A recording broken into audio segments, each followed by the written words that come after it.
Language matters, reclaim the narrative. Seemingly subtle things like the linguistic manipulation of traditional gender-appropriate phrases and references is just but one of the many ways the Luciferian left is destroying our Judeo-Christian traditions and values.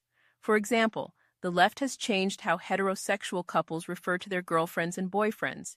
They now have heterosexual persons using non-binary gender-bending terms like my partner when referring to their spouse, their girlfriend, or their boyfriend.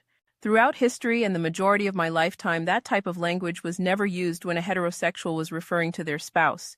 We must reclaim the narrative and avoid unwittingly conforming to their Luciferian gender-blurring tactics. These seemingly harmless, rarely noticed vernacular distortions are intentional, impactful, and transformative as it relates to shifting cultural norms. And the left was counting on these types of nuances to fly under the radar.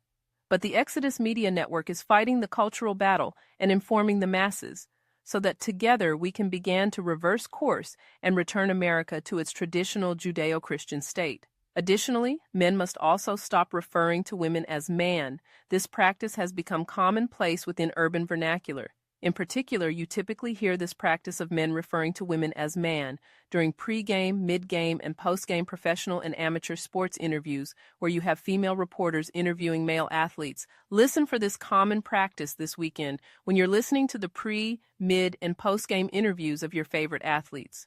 They will, unbeknownst to them, refer to the female reporter as man instead of ma'am. Don't dismiss this as insignificant because this verbal misnomer was by design and is just another small victory for the Luciferians that aim to destroy traditional Judeo-Christian gender. May God, Christ Jesus, bless America.